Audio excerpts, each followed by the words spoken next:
Hello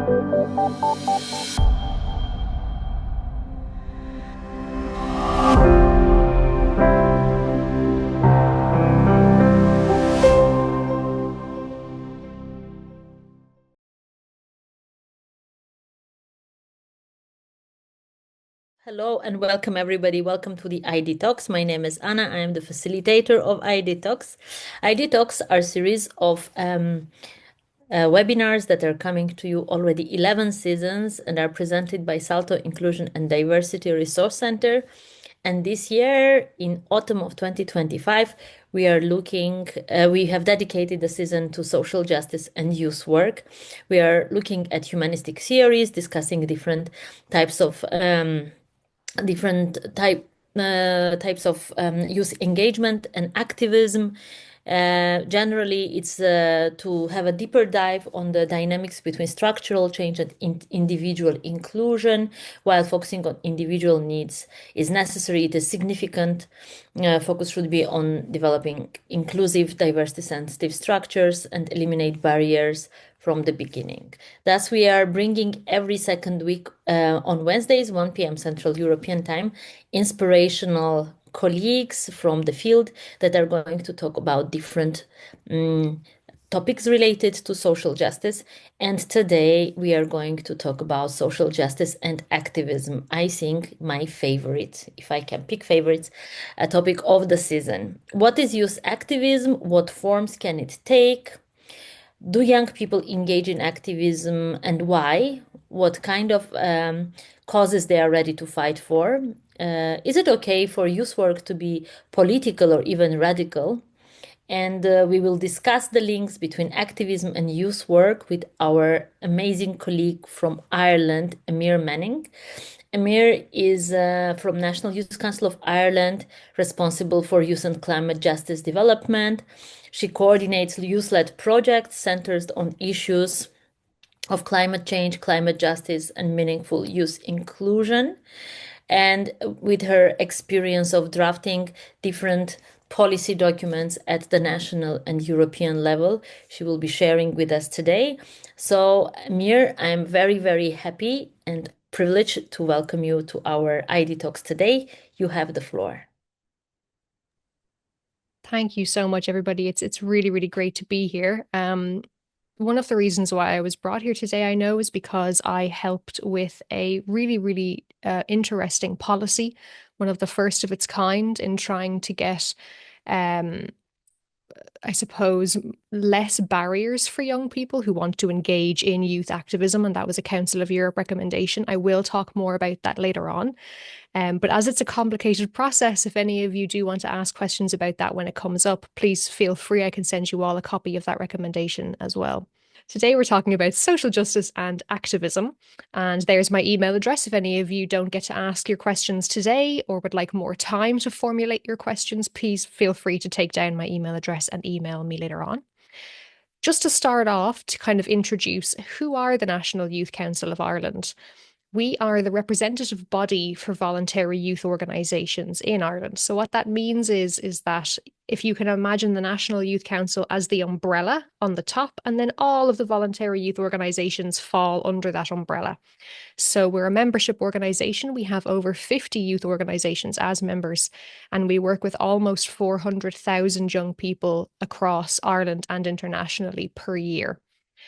We use our collective expertise to act on issues that impact on young people. So, for example, if the Irish government is trying to bring out a new policy or a new law that will directly affect young people, then the National Youth Council will collate all of the voluntary youth organisations' voices together, and we will formulate a response together. More specifically, my area is climate justice. So I am the climate justice officer and I work on what's called the Future Generations Project.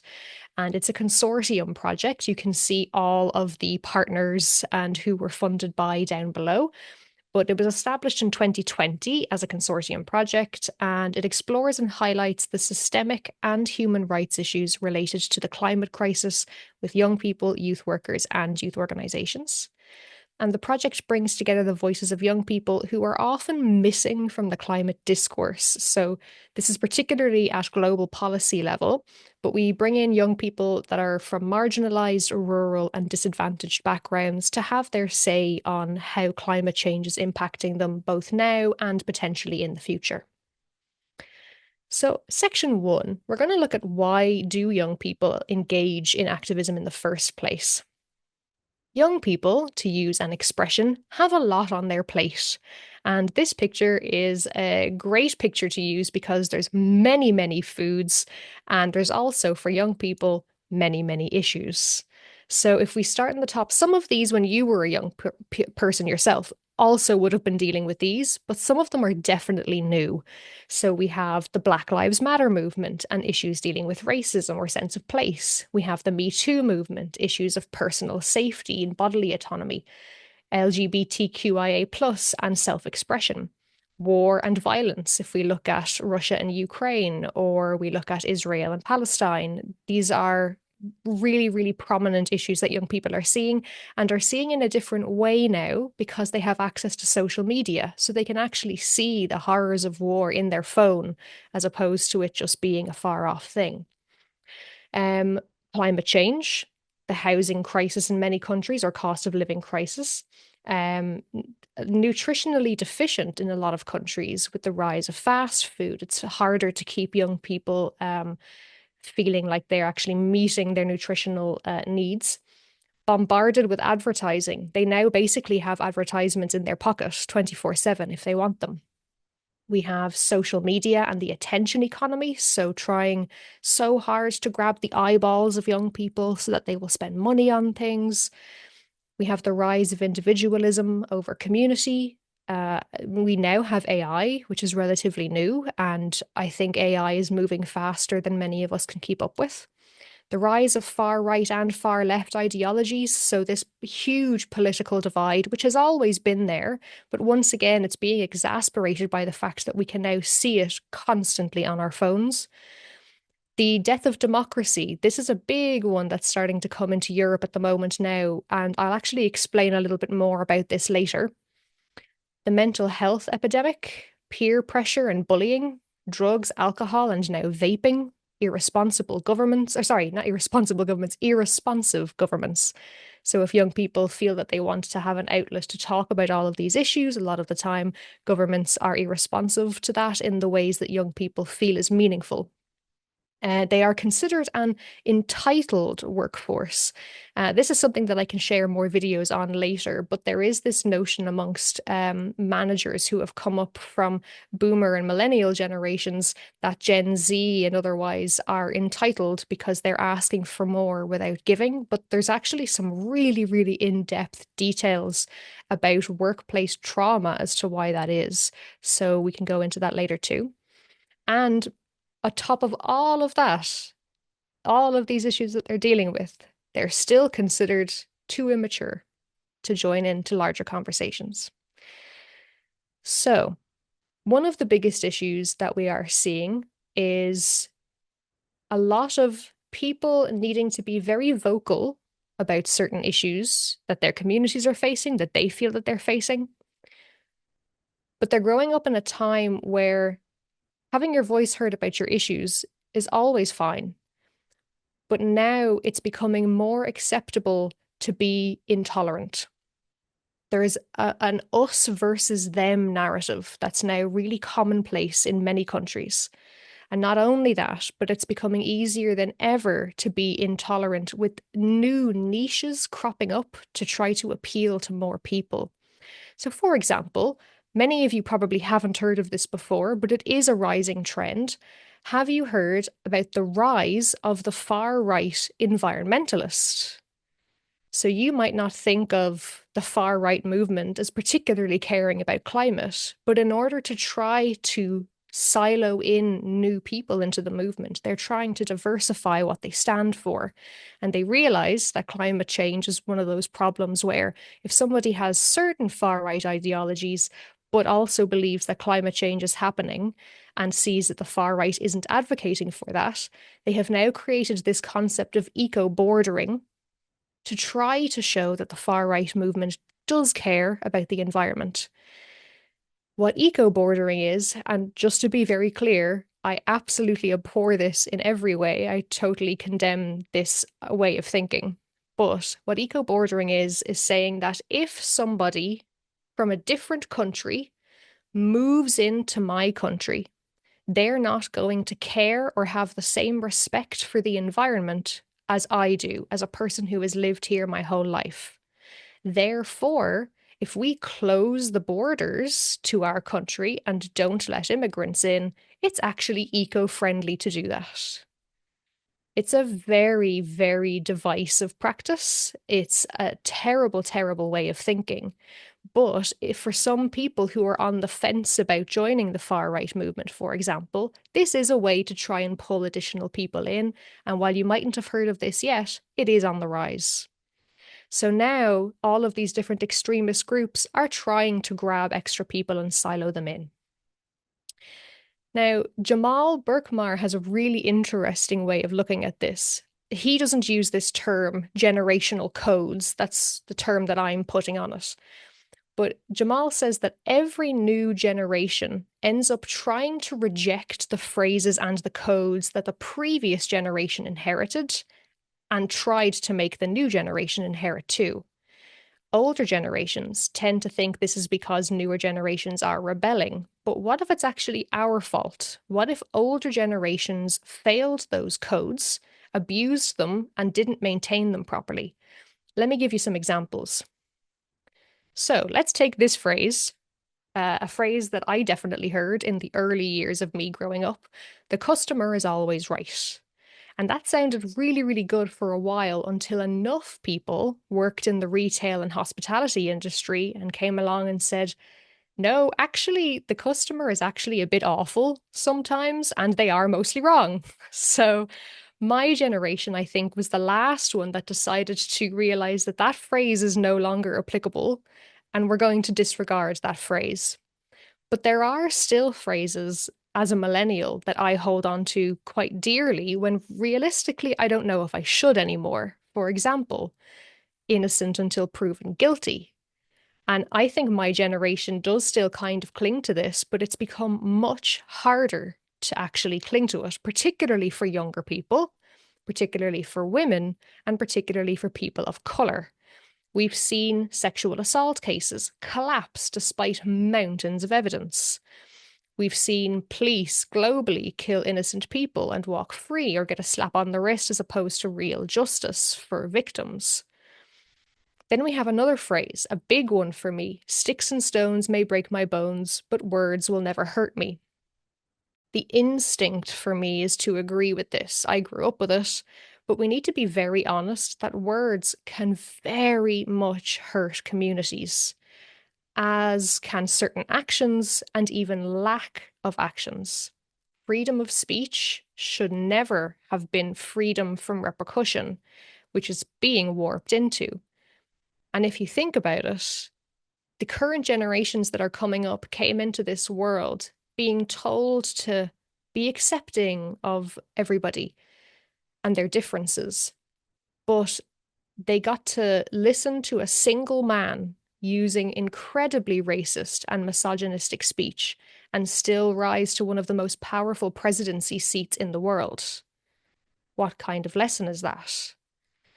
So when the betrayal of those generational codes, those home truths happen over and over again, why should we be surprised when people stop believing in them?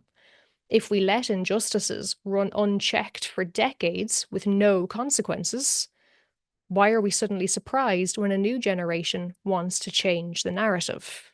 And I believe that that's what youth activism really is.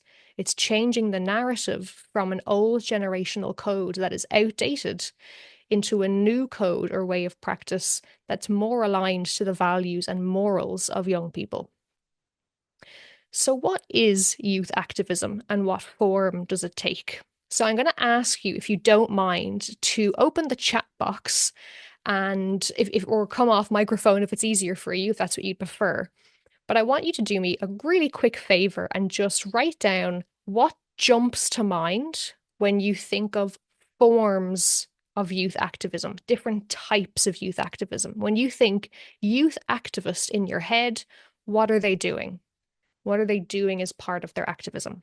Doris says protesting. Anna says protesting. I always assumed that would be the biggest one. A gathering. Yeah, great. A revolution. Interesting. What else? What other things are they doing? Boycotting. Yes, big one. Disobedience actions, for sure. Questioning the status quo. Love it. Great answer. Really, really good answers. Okay. Boycott again. Yeah, we're seeing that one a lot, especially with trying to boycott Israel and Russia with the young people now. Posting online activism, really interesting. I'm glad that two people brought that one up. Okay, I'm going to show you a list of some of them, but there's lots, and there's even more than are on my list here. So we have protests and marches, civil disobedience. They went to an organizing meeting for something. They use artivism, so they're using art to highlight a justice message, volunteering for different organizations, social media, so sharing inspiring quotes from revolutionaries, songs, dates of events, etc. They wrote a letter to a politician or to a newspaper. They signed an online petition, facilitated a training, much like the one that I'm doing now, could be considered youth activism in itself. I'm still a young person for 2 more years, so they could speak up in the workplace or place of learning. They could have stopped an act of prejudice or hate. So they took back their own power or gave power to somebody else. They considered running for office or some other sort of political seat. Big one, they registered to vote and or voted. That's a huge one for many young people. Supported local businesses or other activists. They ensured that an event was accessible for all. Also a big one. They learned about movement history and listened to understand. They didn't listen to reply. They listened purely to understand a different perspective or way of life. They reused instead of buying new, and they told someone they cared about them.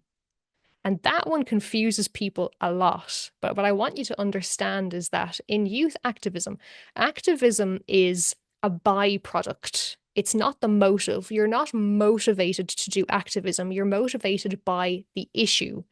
So activism starts with passion and love.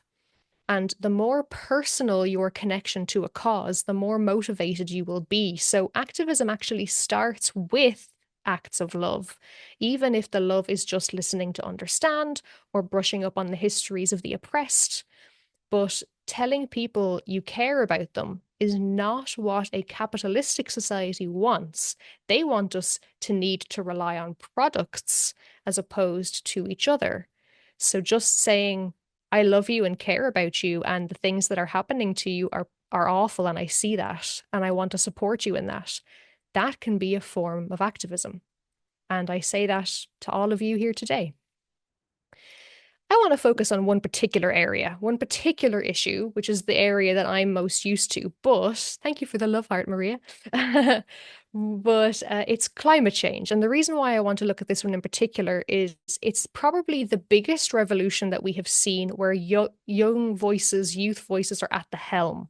So, for example, Fridays for Future and Extinction Rebellion are probably the two most well-known climate organizations, but they were set up exclusively by young people. So young people were the ones that took charge on that. And just for a bit of comedic relief, because I know that this conversation can get a bit heavy, here are some, oh no, they're all gone. Where are they? There we go. These are some really inventive signs from young people. You'll die of old age. We'll die of climate change. Which green do you see? The wrong Amazon is burning. A tiny, tiny sign that says use less paper. We are skipping our lessons to teach you one. And why should we go to school if you won't listen to the educated? And this was by Fridays for Futures movement because they took off every Friday to protest from school, and still yet we're not listened to. And we do know that young people today are the most educated workforce that the world has ever seen, and yet their voices are still not being heard. Because of this, because of young voices not being listened to, Young people have had to resort to more extreme ways of getting their message out there. We have seen young people zip tying themselves to goalposts at really big international football games. We've seen them throw cans of soup over really famous paintings. We have seen them superglue themselves to major roads to block traffic, and even tie themselves to train tracks to like especially at big commuter times in the morning or in the afternoon when people are leaving work. And as you can imagine, these acts of youth activism have gained a lot of media attention, number one, but they've also gained a lot of hate, number two. But while this would not be my preferred form of activism, I can't really say that I disagree with how these young people are feeling. The feeling of we have to get the message out there somehow for people to listen to us, because clearly the protesting thing hasn't been working. What these young people are saying is, yes, our actions are inconvenient to you, but how much more inconvenient will the climate crisis be? If I zip tie myself to a train track during peak commuter times and I stop you being able to get home on time, that's pretty inconvenient, and sure, that'll really annoy you. But if we start getting in our coastal town floods that flood our train tracks, or constant storms that damage our train tracks, this is going to become much bigger than just the 1 hour that I decide to lie there. The second one is we revere the beauty of these paintings and the fun and beauty of a football match coming together as teams, but we protect these things behind glass, like the paintings, but we cannot revere and protect the beauty of our own planet. How backwards is that? So once again, I'm not encouraging people necessarily to go out with the extreme protesting, I do understand why these methods have to be reached. But because of this, we have seen this massive, massive increase in political divide. Climate change is now a political issue where it never should have been a political issue. But now we're seeing law enforcement get involved. We're seeing politicians get involved in trying to stop youth activists from using their voice because it is upsetting broader populations. So we have preventative detention under the Convention. Recent police action against climate activists violates the European Court of Human Rights case law. Europe's climate activists face repressive tide. Watchdogs warn of rights violations as governments crack down on disruptive protests. European governments are using harsh, overly broad laws to silence climate protesters. Climate activists are given unprecedented prison sentences for non-violent protest. And finally, alarm, as German climate activists are charged with forming a criminal organization. That one, specifically from The Guardian, was the one that flagged something for us when we were going to make that Council of Europe recommendation. For those of you who don't know the story, I'll tell it very quickly. In Berlin, a group of youth activists were trying to plan a climate protest, and they had set a date. And police discovered this date. It was an entirely peaceful protest. There was nothing planned to be violent or anything other than a peaceful protest. But the police didn't want disruption in the city of Berlin. So what they did was they decided through their law mechanisms that they had in Berlin to announce that that climate protest organization was forming a criminal organization. And when that was passed, what the police were able to do was to arrest and detain the organizers of that protest for 30 days. So they arrested them and detained them 15 days before the protest was supposed to take place, and then 15 days until after the protest was supposed to take place so that the protest could never go ahead, and then released them. So when the young people learned of this, they were obviously furious and decided, okay, well, let's just move our protest then. If they're not going to let us do it in Berlin, let's move it to Munich. So they moved the protest to Munich a few months later, and Munich also, their police metropolitan station, also filed with the court in Germany to allow them to call it a criminal organization, and it was once again approved. So the spaces that young people in Germany have now to actually protest and have their voices heard on climate on the streets of Germany peacefully is getting less and less. The Climate Rights International report states that instead of jailing climate protesters and undermining civil liberties, governments should heed their call and take urgent action to address the climate crisis. And this is true, and this is one of the reasons why we set up this Council of Europe recommendation. So the government of Iceland was the one that decided to do this, and it was going to be a drafting group comes together. So I was on the drafting group along with 9 other young people, and we created a recommendation for the Council of Ministers on young people and climate action. It aims to protect young people and remove barriers to their participation in climate-related decision-making processes, and it's the first time in history that a recommendation of this nature is needed. It focuses on the climate and biodiversity crises, the right of peaceful assembly and protest for young people, which is a human right. And it also asks that consideration is given to specific needs of all young people, especially from marginalised, vulnerable, or disadvantaged groups, including Indigenous youth and asylum seekers. It includes recommendations on providing tailored information for those who work in courts and law enforcement to better understand these new forms of protest. It addresses the rise in young people confronted with repressive action, such as arrest, detention, and physical assault by police and even members of the public when advocating for a healthy, clean, and sustainable environment. It calls for the upskilling of youth workers in climate crisis information, training, and funding so they can better support local young people and activists. And thankfully, the recommendation was accepted by the Council of Ministers in October 2024, so 1 year ago, after 3 years of hard work and lots of youth activism.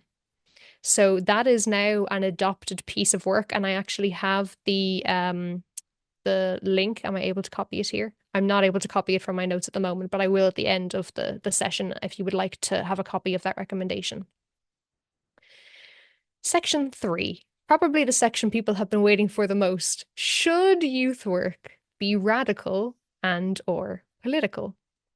This is a very contentious debate in the European youth work space. And this is discussed by Yale Ohana's paper on European youth work titled, "What's Politics Got to Do with It?" Many youth workers believe that human rights education is political by nature because it has to be for human rights to be centered and achieved. But others believe this is not the case and that critical analysis skills can be developed in young people without the need to be political. Why would somebody want to distance youth work from politics? Well, there are a few key reasons for that. For example, there's a huge disapproval of certain decision makers, maybe even funders and parents of young people. So that's pressure from above. There's the questioning of critical youth work by alt-right organizations and parties, so there's political pressure. There's societal disapproval and or moral panic about young people being brainwashed, pressure from the outside. And there's difficulties in addressing political issues or themes or events in ways which are attractive, relevant, and motivating for young people. So there's confidence gaps for a lot of youth workers to delve into political spaces. But the cornerstone of politics has always been a democracy, where everyone has a say.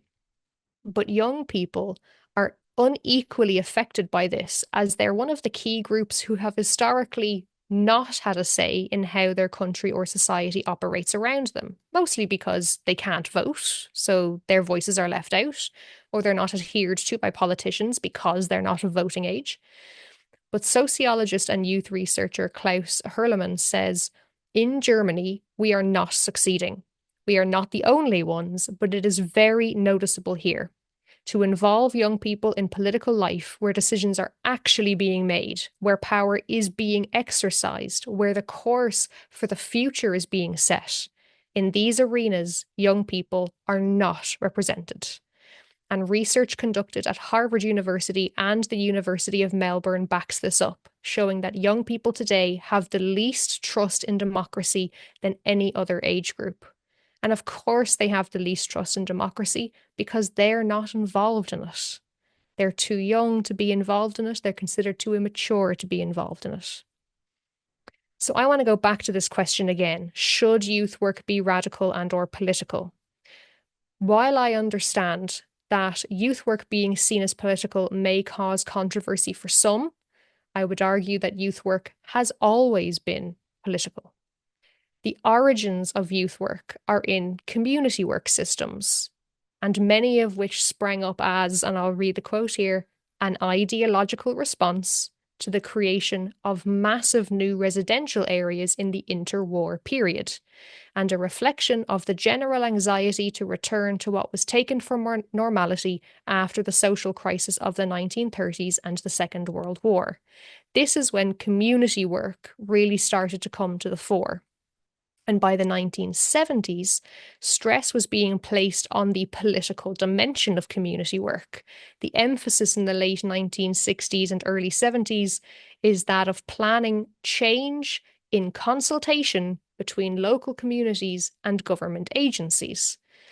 And I love this quote because you can tell that it was written by somebody very, very passionate in the community workspace. It says, "The capitalist economy would not survive if it allowed equal access for all to the resources in our society. And while many of the unjust and insensitive decisions taken at local level are a result of sloppy thinking, bureaucratic inertia, insensitivity, and ignorance, the majority are shaped by the demands of an unequal and unjust economic system, which depends for its survival upon the exploitation of a large proportion of the working population and its families." This was the background to the development of youth work as a practice, and those veins of equality, equity, equal access for all still run under the skin of youth work. The Council of Europe Committee of Ministers' recommendation on youth work in 2017 gives the following definition in its explanatory note. Youth work is a broad term covering a wide variety of activities of social, cultural, educational, environmental, and or political nature by, with, and for young people. Youth work is quintessentially a social practice, working with young people and the societies in which they live, facilitating young people's active participation in their communities and decision-making. And my final slide that has a quote on it was a compiling study by Kovacic and Cullum, and they compared documents by different institutions and individual states containing definitions of youth work in a variety of European contexts, from both national governmental all the way to European institutional. And at the top of their list is that youth work is for empowering young people for their active participation in society and politics, equipping them with skills useful for the labour market and decision-making processes. So, what does this mean for youth work? Wherever you sit on the argument of political or non-political, and for whatever reason, the goal isn't to influence young people with regards to any particular political agenda. The goal is to support that young person to be an engaged citizen in whatever way that means for them. Good youth work supports young people by aiding and enhancing their personal and social development, and a big part of that is learning about acceptance and tolerance, which, given the rise of extreme political views recently, tolerance is unfortunately considered a political stance these days in itself. And then we get into one of my favorite last topics that I'm going to speak to you about today, which is the paradox of tolerance. This is a theory that I absolutely adore because what it says is, if you grow up and are taught to be very tolerant of people and their differences, so you've grown up to be a tolerant person. If we are truly tolerant, we need to be intolerant to intolerance. Does that make sense? So if somebody is very intolerant and you're a tolerant person, you need to absolutely shut that down and be intolerant to that intolerance. And that can be really confusing for young people who grow up in a youth work atmosphere, and grow up to be thought to be a tolerant young person, and then to be confronted with such intolerance, but still wanting to be a tolerant person. So it's really important for youth work to support those conflicting but genuine moments of growth and understanding of the injustices of the world and how to handle them in a way that aligns with that young person's values. And oftentimes we as youth workers do this without even realizing it, just being a support for that young person at a time when they need help navigating the political landscape around them can be a political act in itself. We should therefore claim, in the name of tolerance, the right not to tolerate the intolerant. So this is Karl Popper. He's the coiner of that term, paradox of tolerance. And he states that intolerance should be countered by rational argument and kept in check by public opinion. But in order for young people to be prepared to do that, they need youth work values. And there are many youth work values that support youth activism: to build young people's self-esteem and self-confidence, to give young people a voice in decision-making, to help them develop social awareness and a sense of social solidarity is a huge one, to provide learning opportunities to enable young people to gain knowledge and develop new skills, particularly in critical thinking and being aware of misinformation and disinformation, and to build young people's capacity to consider risks and consequences and make informed decisions to take responsibility. This is a wonderful tool for those of you who have never seen it before, called The Art of Change.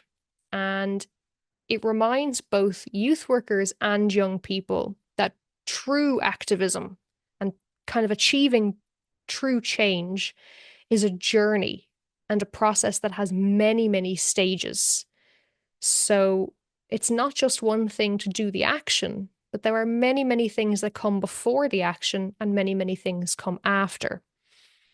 And The Art of Change challenges us to be prepared for that change making and to be conscious of the journey at all stages of activism and to commit to a process and accept that it may take time. But also, like, many people, including some youth workers, still have a very negative connotation in their mind when they hear the term youth activism, still thinking that it's one quick radical act. But it's not. It is a slogging process that involves many, many steps to enact real, genuine, meaningful change. So what can you do? You that are here on the call today, or you that are watching this recording later. Number one, just keep going. Keep doing what you're doing. You don't need to see your work as political, should you not want to see it that way. But just be aware that your interactions with young people as a youth worker were built on foundations of equity and democracy, which is political. And as good youth workers, we should always strive to ensure that our young people's voices are equipped to be heard at every level, including political, should they want to enter that discourse. Youth work is a social practice, and politics will always be part of societies. And finally, you should always be a hummingbird. I'm not sure if any of you have seen this video before. It is from the late and great Wangari Maathai. I'm going to play it for you now. Could somebody who has their camera on just give me a thumbs up if the volume is working? And if it's not working, you can give me a big X and I'll stop and reshare. Yes, I can be that person. We are constantly being bombarded by problems that we face, and sometimes we can get completely overwhelmed. The story of the hummingbird is about this huge forest being consumed by a fire. All the animals in the forest come out and they are transfixed as they watch the forest burning, and they feel very overwhelmed, very powerless, except this little hummingbird.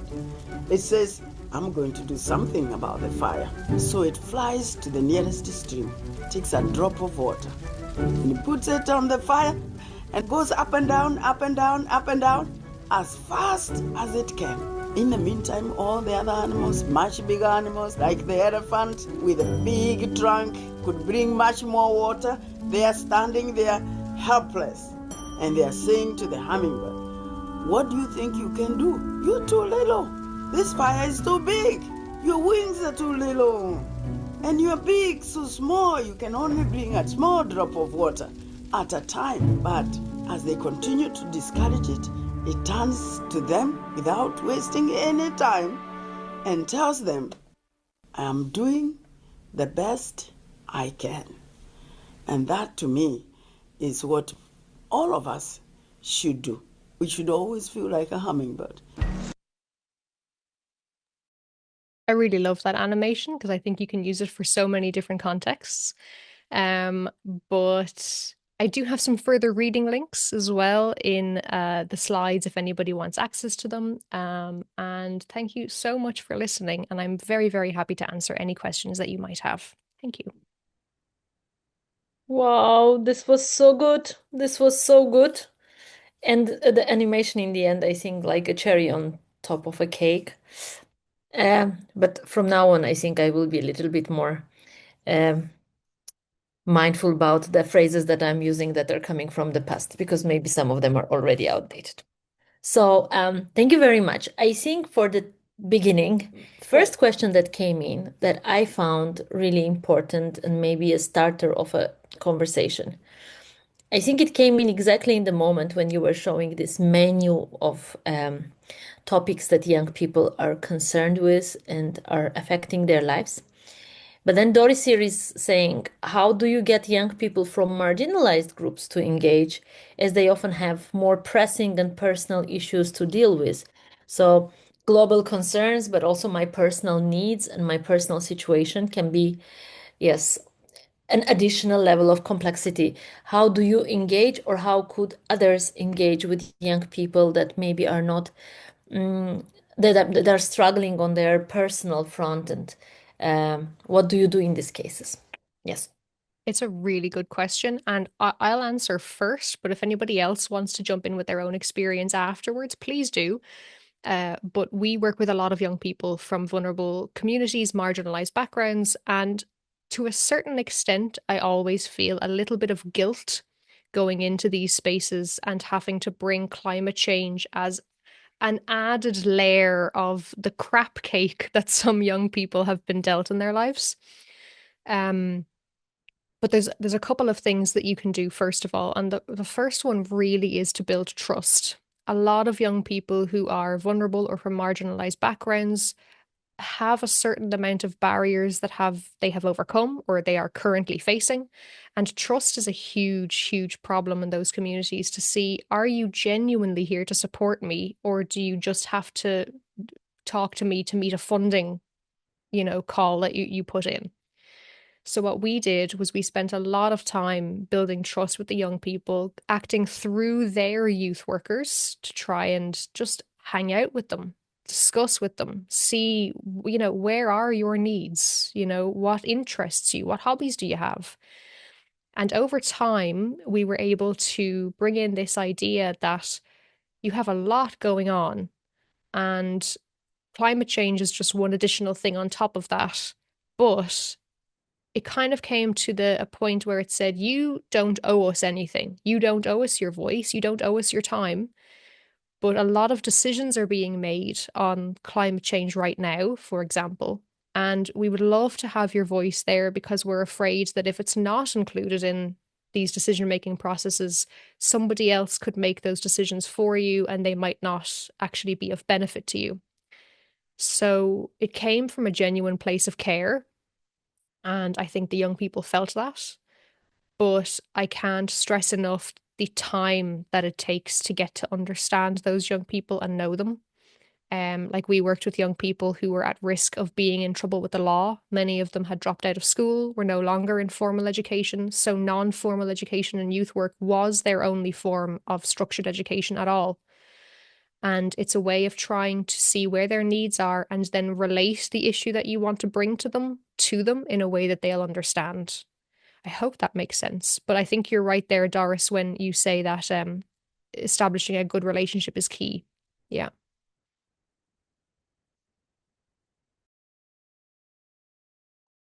Thank you very much. And I see there is another comment from Doris about language. Generally, starting from this example that Doris is bringing, shouldn't we be calling global warming and not dulled down version climate change that deniers of global warming had brought into discourse? But I would go also into a different, maybe different linguistic dilemma. Yeah, we often say we do civic education, but we would refrain from saying we do political education because we want to tone down what we are doing to make it maybe a little bit less, how to say, a little bit more appealing or a little bit protect us in a way that there is no immediate reaction. Once you use the word political in this definition that you used from Council of Ministers decision, immediately when you say use work is political, everybody has their eyes like this and it's like, no, no, no, young people not doing politics. So use of language, a little bit about climate, but generally, should we refrain from being a little bit more direct and putting our needs as young people, well, you as young people, out there without unapologetically, in a way. Can I also just add to that? Ireland is actually one of the countries that is the reason why it's called climate change and no longer global warming. So it used to be called global warming, and yes, the entire globe is warming. But the reason why it was changed was because there are very few, but there are some countries that are actually going to get colder before they get warmer. And Ireland is one of them. So, given its latitude in the world, Ireland actually should be an Arctic country, but it's not. And the reason that it's not is because we get warm tropical air from the Gulf Stream of Mexico that comes up the Atlantic and then reaches Ireland. But because of climate change and the issues that are happening and the reactions that are happening in the ocean, the Gulf Stream is actually weakening and is recessing away from Ireland, which means that Ireland and the UK are actually going to become much, much colder because we're going to be taken over by polar air before we get warmer. So global warming is still the overall thing that's happening. But the reason why we've moved away from that term is because there are some climate change deniers who jumped on this language and said, but the globe's not really warming for everyone. And it gave them leverage to be able to say, but look, it's snowing in the US over here and it's snowing in the UK over there. So they said, you know what, let's not confuse people by saying the world is warming. Let's be more accurate and say the climate is changing, which it is. And so that's why the word climate change is used over global warming now. Thank you. But what about generally, also maybe general education? I think this is also another question that I have heard today things that I knew from very many years that were put in such youth-friendly, approachable language that they resonate with me. And sometimes there are very important things that are being spoken or read, but not done by peers of young people. And I think this peer-to-peer education, bringing people that resemble me on the stage and having them speak, I think this is also super important. Let me get to some more questions. You can also scroll through them. Maybe one from Maria. You spoke about the climate activists and how they are being treated.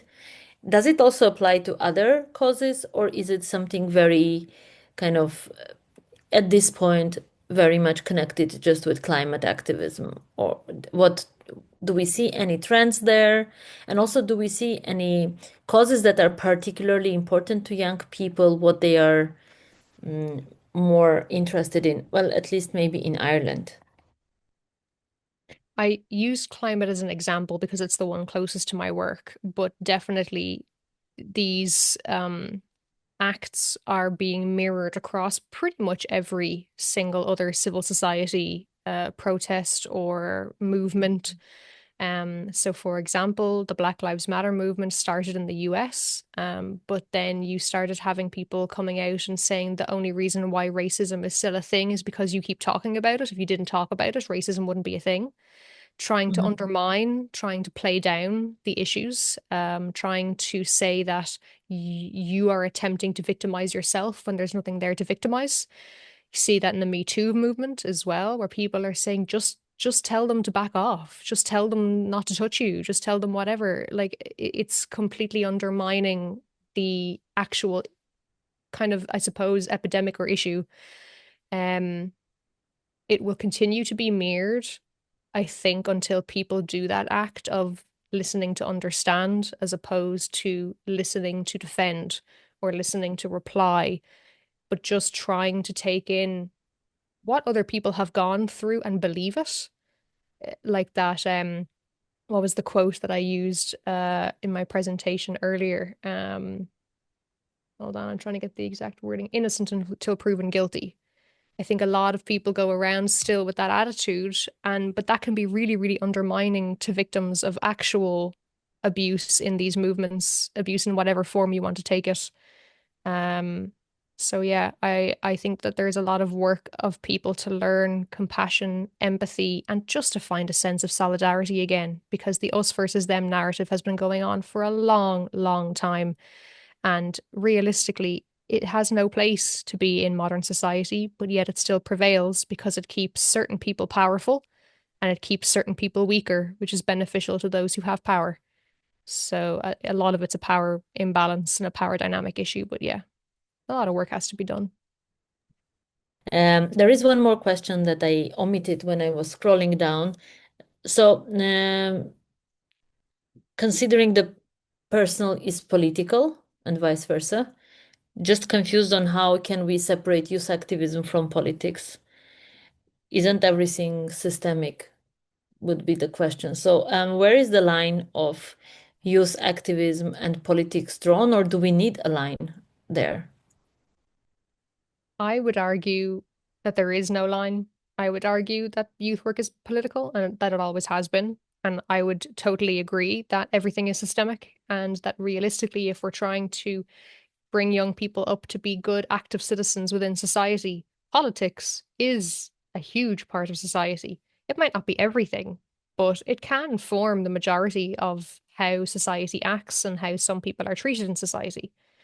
So when I am looking at the arguments for and against, I can understand why some people want to distance their youth work practice from society, particularly for the reasons that I mentioned on this slide. I can share it again really quickly. For these particular reasons, especially that disapproval from funders, that's becoming a huge thing as people are trying not to be, quote, political. I disagree with the idea that anybody should be or anything should be unpolitical because I think to a certain extent everything is. But if a funder turns around to you and says, we're not going to allow you to apply with a political agenda in mind, then the youth work has to take steps to separate themselves from the political landscape in order for that youth work organization to stay alive with their funding. So it's not necessarily that everybody agrees that youth work should be non-political. It's that external pressures are happening to force people to separate youth from politics. I don't agree with it. I do think it's all systemic, but I can understand why some people do need to distance themselves from it or want to. I really like this comment from Cengiz in chat that he would love his son to watch this talk today, who is 15-year-old, and I think this is also something that this how early we engage with young people and where do we engage with young people.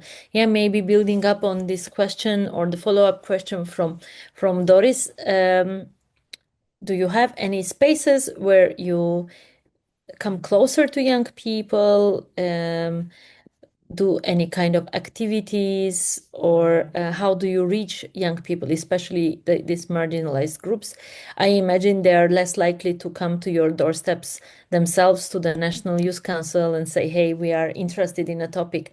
So what are maybe some of the strategies you do to engage maybe these less engaged groups and reach out to them?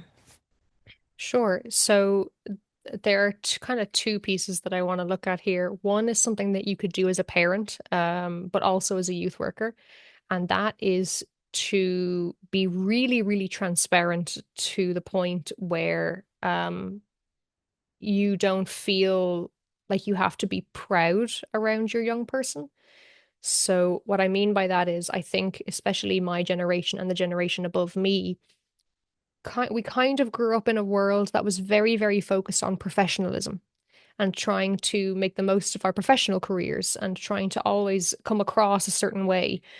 But that's changing in the younger generation where they're kind of growing up realizing this individualism and this professionalism sucks, if we're being honest. We want community. We want a good, strong network of friends and family. If you have a good relationship with, if you're a parent, your children, or if you're in a youth work setting, the youth groups that come into you, I don't want anybody to shy away from saying, do you know what? I'm worried about this too. Like as an adult, I don't have it all together. I don't know the answers to everything. Things scare me.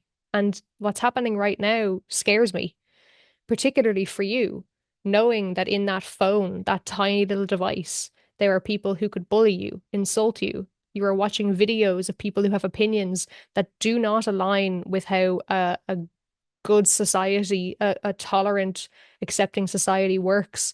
And it's poisoning many, many people. I always wish that you don't fall into that trap, but I would understand if you did because they're getting smarter. I want people to be able to say that to young people so that young people don't feel alone. Because I think a lot of young people are sitting on the phones having these thoughts, thinking it's just them, and them realizing that it's not is a huge benefit to both you and the young person.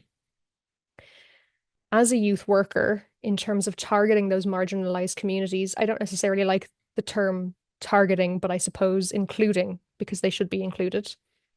Um, don't try and rewrite the wheel. Don't try and formulate your own group of marginalized young people, especially ones that don't know you. Find resources in your area where marginalized young people already have a trust network built up between them or with another youth worker. So find a youth work practice that already focuses on supporting young people who are neurodivergent, who have disabilities, who are asylum seekers, and say to them, look, not right now, but in the future, maybe next year, we're really, really interested in applying for this piece of funding.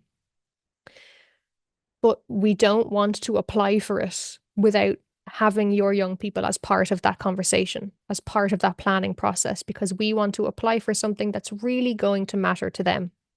Would you be interested in maybe me or somebody else coming along and meeting those young people for maybe the next, I don't know, maybe for 1 week, a month, for the next 3 months, and just having a chat and seeing informally what do they care about with regards to this project idea that we're looking with, and build those connections. But the most important thing is that building trust from scratch can be really difficult. Building trust with people that they already trust is very easy, especially if they know that you're planning on taking them through the entire planning process, that their thoughts and opinions are going to be involved in that application, not that you say, oh, I've already applied for this thing, can you do it? That's not the way to go, because you don't know if that's actually what those young people need. I hope that helps. Yeah, thank you very much. I think two things that I hear for myself is consistency and also not to replace the existing structures or try to replicate them, but rather use the limited resources that are accessible to youth work wisely and already empower and support those that already are doing it on the ground, that are closer to the young people. that represent them maybe, and also support and bring in your expertise. And yeah, I think these are really, really important takeaways for me personally, because I think in youth work we are sometimes feeling a little bit lost, but then there are people that have the tools, and we just need to maybe put a little bit more effort in cooperating and making use of the different structures, systems, and human resources that are already there. Thank you very much. I was wondering if there are any more questions in the group. You don't have to write them down. Of course, you can also raise your virtual hand and we give you the floor. We still have several minutes to our talk, so you have a unique opportunity to engage and to ask the questions that you came with.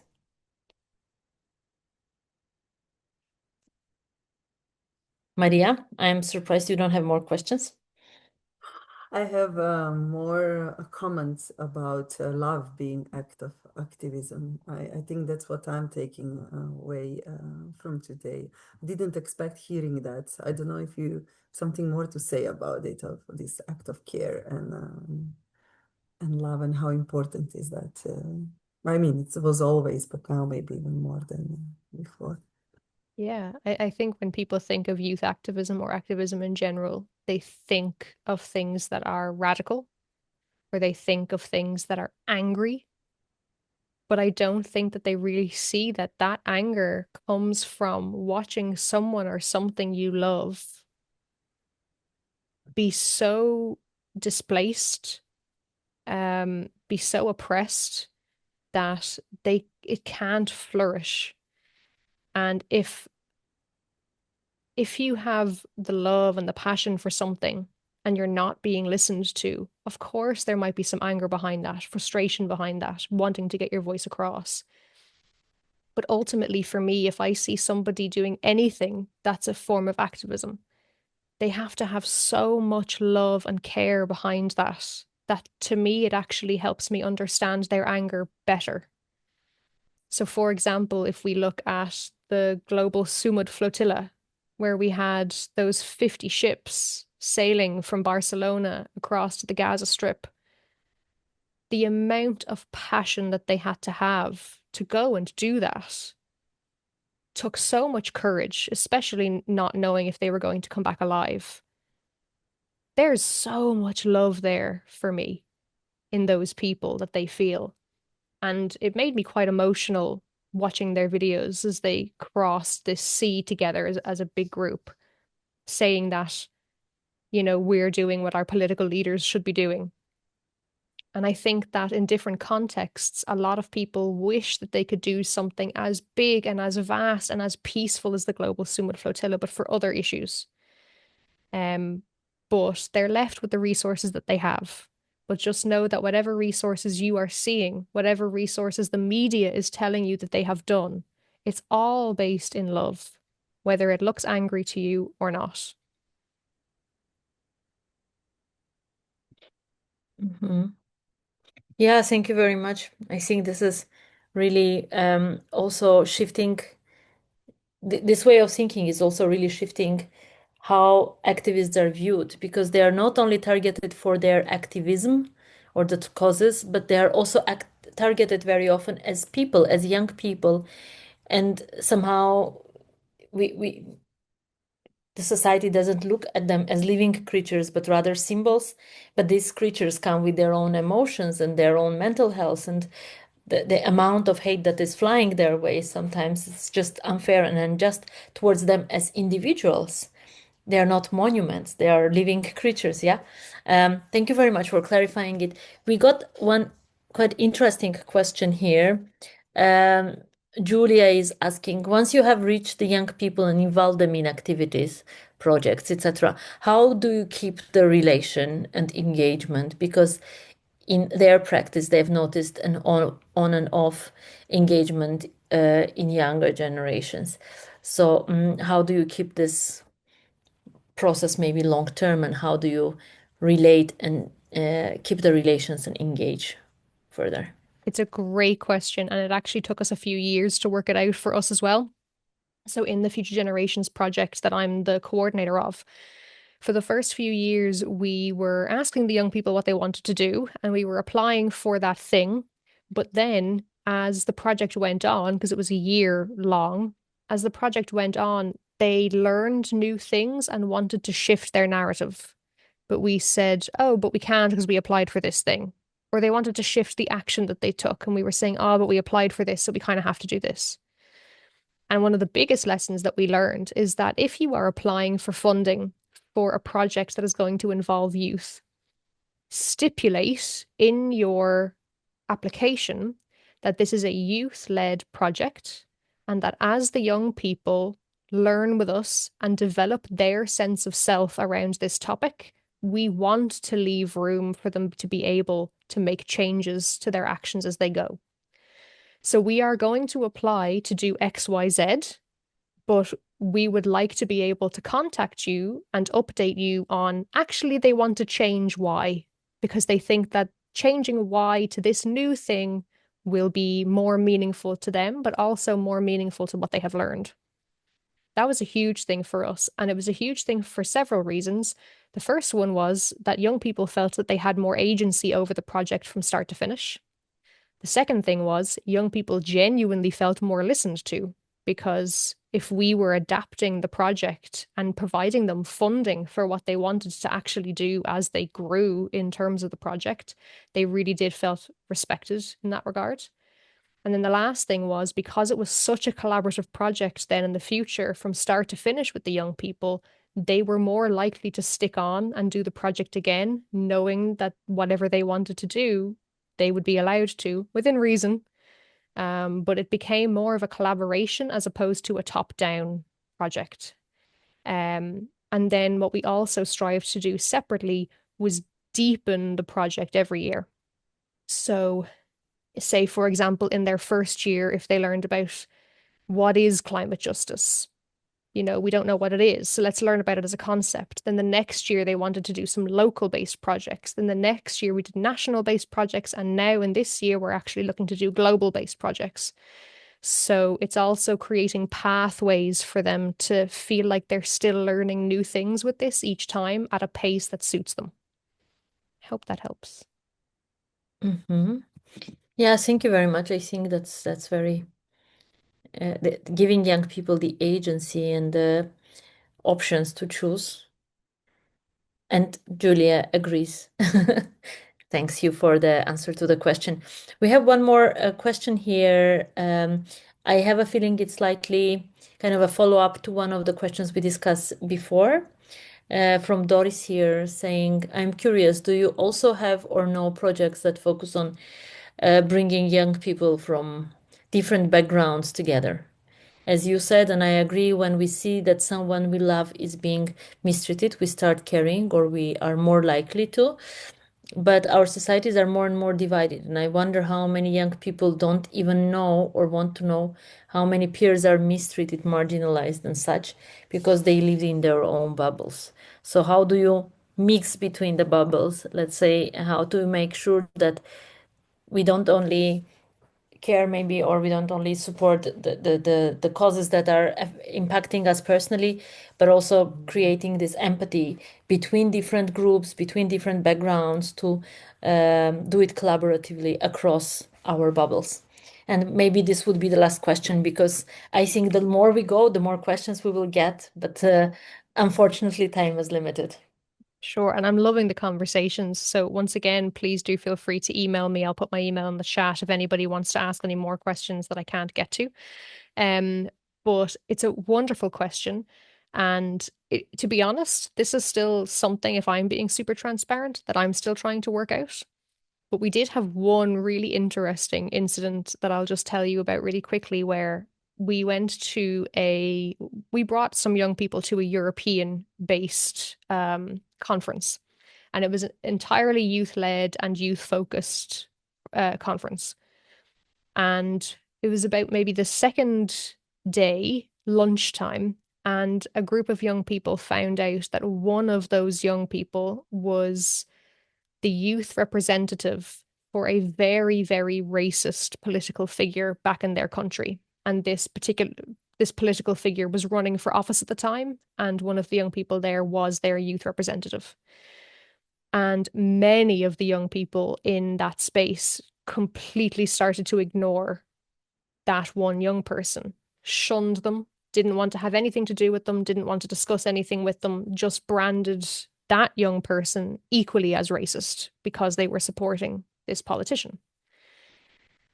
But then we, as youth workers, realized the narrative that we would create if we didn't discuss it openly. So we approached that young person and said, "Do you mind if we use this as a life learning example?" And she said, "Sure." So we set everybody down and we allowed people to freely discuss what they were feeling. But then we also gave that young person who was that political candidate's representative time to not speak about their political views, but to just speak about how it felt to be shunned. And basically, what we all learned was not talking about it and just deciding, now you're an other to me because you don't follow my own views, you don't follow my morals. That othering enabled the divide to widen. And that is the last thing that we wanted. We want to be able to have open conversation. We want to be able to have free debates, not where they turn aggressive, not where they turn ugly, but just to be able to communicate. And it totally changed the atmosphere once we got back to a point where we were able to openly communicate. And then people were sitting with them at lunch again and asking, why? Why do you believe these things? And she was able to freely answer. And sometimes young people realized, actually, given your experience, I can understand why you would think that way. So it was just this opening the communication to allow for understanding. And I just want to double check the question again. Yeah, so basically, you mentioned they live in their own bubble. The other thing that I really wanted to point out with that is just bear in mind the impact that social media has on the bubbles. Social medias follow an algorithm that will only show young people what they like or only show young people what they dislike if all of the comments align with that young person's views and all of the comments are saying bad things about that thing. So social media is one of the biggest silos that pulls us into separate spaces. So we can't really deny that young people are getting into their own bubbles, as are adults. But it is important that if we're talking to young people about that we do mention that social media has a huge part to play in that. And it wasn't like that years ago. Years ago, if you had a problem with somebody, you would talk it out. Now your face is hidden behind a screen and a comment section. So giving them the space to be able to critically discuss with one another and critically analyze different opinions is hugely vital. And they need to learn that it's not an aggressive act, it's a collaborative act. Thank you so much. It is honestly one of the smallest audiences that we ever had in the ID Talks, but probably one of the nicest, most active conversations that we had following the talk. So thank you very much for that. I would like to invite now first Olaja to share her work, because while we are having this nice conversation, somebody in the background is scribing everything digitally. So let's see what is some things that you managed to capture so far, Ola. Yes, thank you. I hope you can hear me.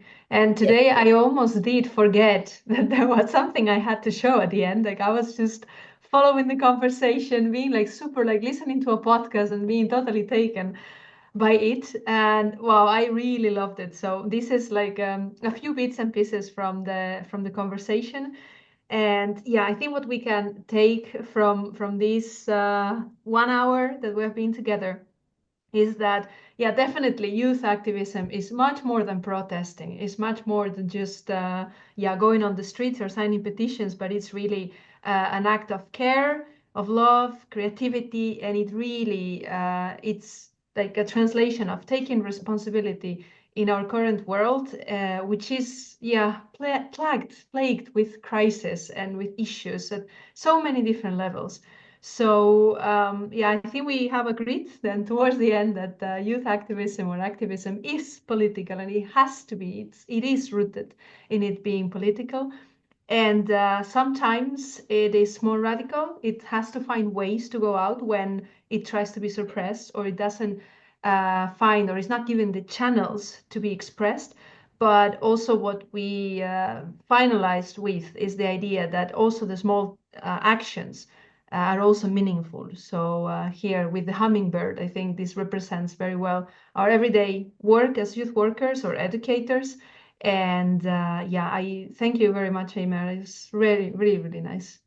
So yeah, as usual, this is the first draft of the visual notes, and then I will rework them a little bit, and everyone who signed up will receive the full picture, let's say, or a bit more complete version of it. I love this, Olaja. Thank you so much. And I love that the little hummingbird made it in down the bottom there too. It's so cute. Thank you so Had to. much. Thank you. Mir, if you would like to say some parting words, closing words, then I will close today's session after you. Sure. I just want to thank you all for allowing me into your space. This is a topic that is, I suppose, very fragile at the moment, not only being an activist, but allowing for activism to take place and understanding the root causes of it. So I hope I was able to shine some light on that for you all. And I'm glad that you all responded so well to the love comment, because I was thinking maybe they'll think it's too cheesy, but it is the truth. But once again, if anybody wants to discuss and continue the discussion, please do feel free to email me. But just a massive, massive salto for providing these spaces as well for youth workers to be able to discuss these issues. So well done to all of you too.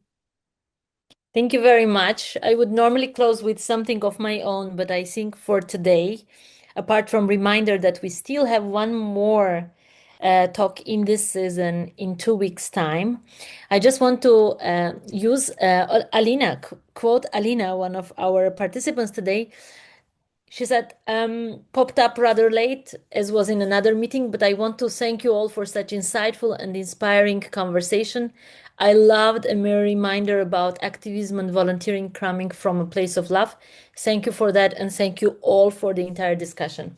Really, I couldn't have said it better. Thank you very much, and see you in 2 weeks. Bye-bye.